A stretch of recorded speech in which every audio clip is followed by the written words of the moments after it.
Hello to the Overwatch players in Malaysia. I hope you guys have a great time playing Retribution and the rest of the Archives event.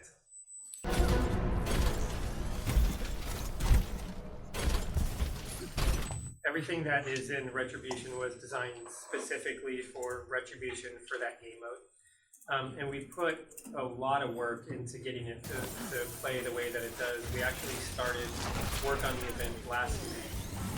And we knew after last year's Uprising event, which is also still available in the Archives event that we're running, that we wanted to make a lot of changes, and we wanted it to play better than it did last year. So we've been working a lot on that technology, and some of the fruits of it are that when you play Retribution in All Heroes mode, there'll be variants in a lot of the fights, so it should play different every time you run through the mission. As far as the future goes, I'm not sure what we'll be doing with PvE in the future. It all kind of depends on what players want to see and how they react to the event. We always like to listen to and respond to the needs and the desires of the community.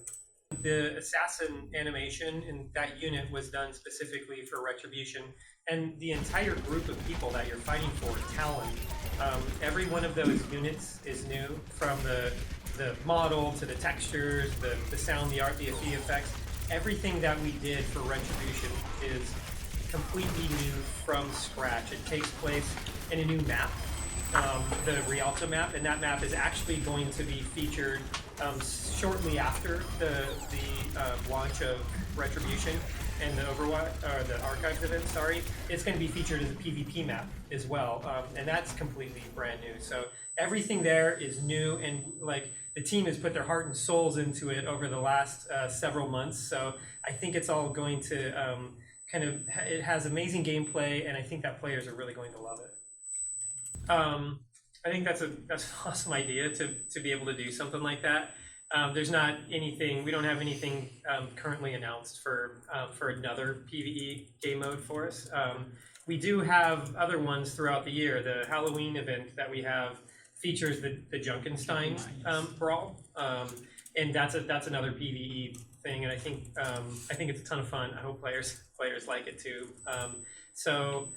There's always the potential that we do something else in the future, but we don't have any plans right now. That's a great question, actually. We put a lot of time into tuning the difficulty level for Retribution, and we put a lot of time into it for Uprising last year as well. There's a couple of details there. There are some slight differences to Uprising this year. For one, Mercy no longer has the resurrection mechanic that she used to have last year. So for legendary players, that was a very big part of getting through the game. It was sort of your get out of jail free card when a player went down. So that's different. We have a different revive mechanic than we had last year as well. And all of those kind of add up to some small differences. I think that Retribution should have the same sort of challenge to people that Uprising did. It is very hard to beat it on Legendary. And the great thing about it is when you beat it on Legendary in story mode, you can play it in All Heroes mode, and it's actually harder in All Heroes mode too, and it's something that we didn't do for Uprising last year. There's, each time you play it in All Heroes, it will have different encounters as you play through it. You have a much higher chance of getting some of the specials, like the assassins and the snipers and the heavy assaults, as you're moving your way through the mission. And so I would challenge players to not only beat it on story mode, but try to do it in All Heroes mode as well. Yeah, we try to do that in every one of the maps that we make, and all of the maps that are currently in the game, they do have a story behind it. The story might not always be tied to the objective. So in Hanamura, you mentioned specifically the first control point is around a bell, and the second one is in what we call the dojo at the end. And those are all part of a story, and they're part of a story that Hanzo and Genji are a part of, but you're not specifically trying to accomplish something in that map. You did mention Gibraltar. There is a story behind what that payload is. and trying to get it to the end of the map in order for Winston to be able to activate a global communication system to recall other Overwatch agents. That's the story behind pushing that payload through. So each time we release a map, we will have a story behind the map. It might be tied to the objectives, and it might not. Currently, it is a cap set by the dev team. I think it's a really cool idea to think of what other types of PvP could be for the game. Right now, we have 2 big PvE modes that we've done. There's Junkenstein's and Halloween, and then there's the Overwatch Archives event, and both of those are 4-player PvE modes. I think if we were to ever go above that in the future, we'd probably have to look at a lot of technological issues in the engine. It can get very expensive to draw players. The Overwatch engine was made to draw 12 players to the highest fidelity level that we could possibly get. And the team is so incredibly talented, from the engineers, the programmers that have created the engine, to every single one of the artists on the team, to make every one of our characters look absolutely phenomenal. So we would probably have to go back and start revisiting the way we do some of that work before we could ever start fitting more and more players into one of these missions. That being said, I think that the way that the PvE plays for Overwatch, 4 players is probably the right amount for what we're trying to accomplish. It's Overwatch is a very fast-paced game, and the PvE side of it is just as fast-paced as it is on when you're playing against players.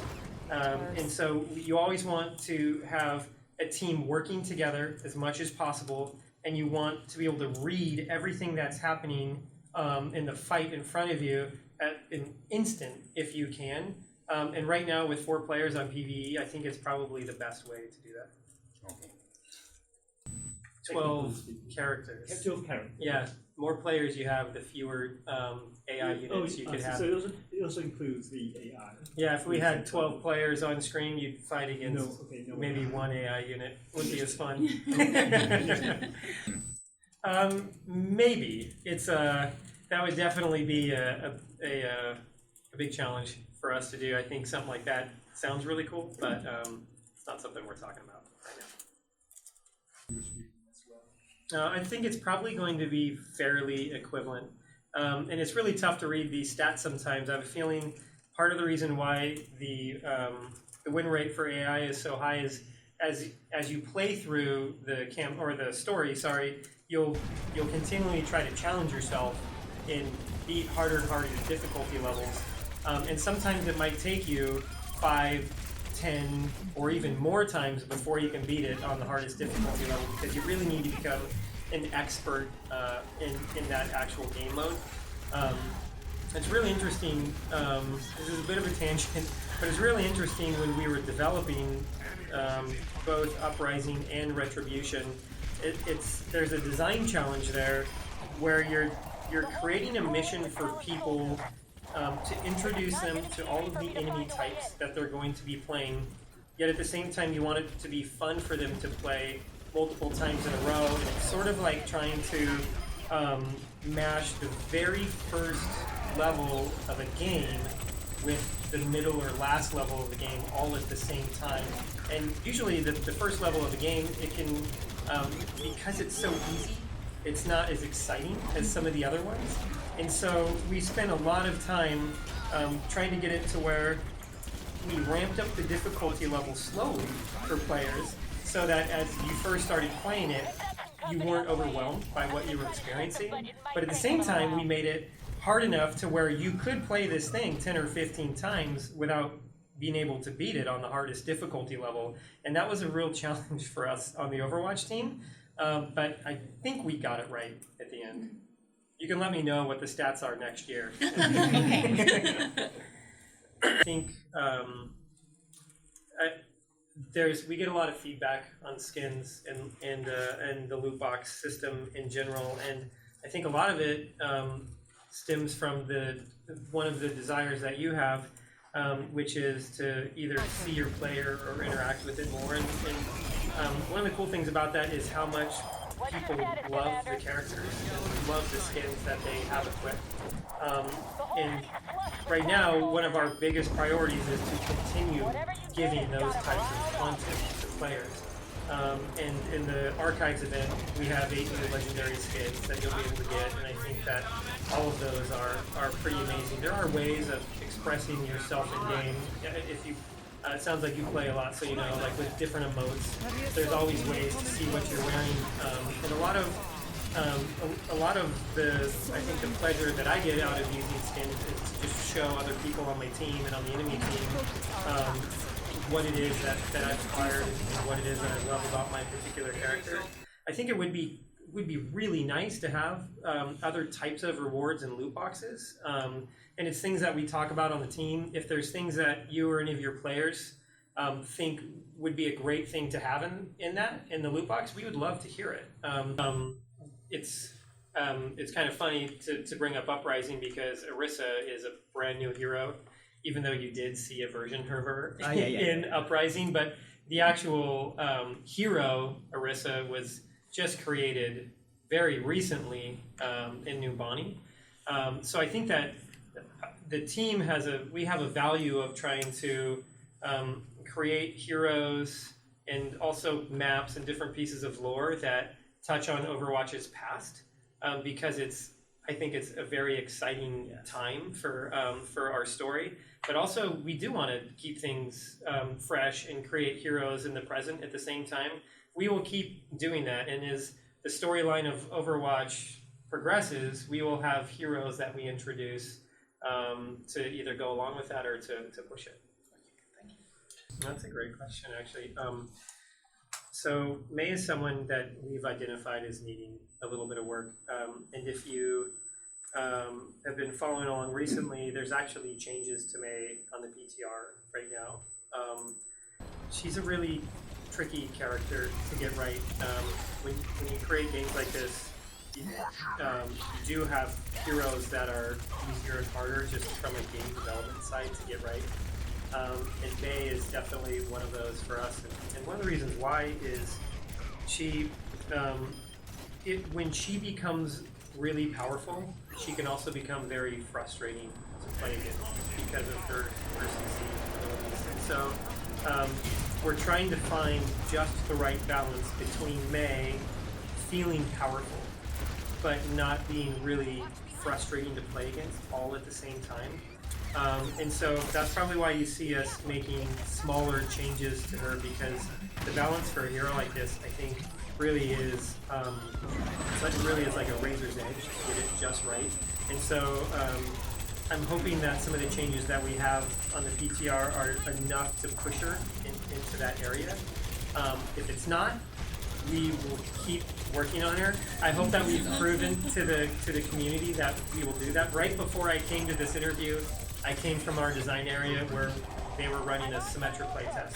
You know, like, hey, let's try to, like, we're working on some stuff for Symmetra right now. It's something that I think we take really seriously on the team, and that we're always trying to work on, whether it's for heroes or for maps. We have changes to Blizzard World on the PTR right now. We're testing internal changes to Horizon, the Moon map right now as well. And so we will always keep doing that, as long as we keep hearing from you guys about it. Yeah, that's a great question. And I think it's something that's really important to a lot of our players now, and not just what you might call a casual player, but it's also really important to competitive players right now too. And it's interesting on the development side, the feedback that we get, because you get it from the whole community, and there's parts of the community that think that we favor the competitive side too much, and then there's other parts of the community that think that all we do is balance for the casual side. And so there's definitely a tricky sort of balancing act that we have to do. But from the start of the game to now and into the future, we have always tried to make the game accessible to as broad of an audience as possible. And when I say that, I'm not trying to say that we try to make it as easy as possible so that the most people can play it. We want the most variety of play styles to be able to enjoy Overwatch. And so there are characters that we think are easier to play, and there are very high skill capped players, or heroes in there as well. When you look at the game as a whole, it is a multiplayer game, and multiplayer games are just going to be tuned more competitively than most games where you're just playing against AI, or most single player games. And the biggest factor is the team that you go up against and the other players that you go up against. But no, we do not have the desire to focus solely on the competitive side of the game. We are focusing on our entire audience all the time. 想要即时获取免费游戏的消息，只要在专业的 following 里选择 CFUS， 并订阅我们的 YouTube 频道，打开铃铛，你就不会错过任何最新资讯啦。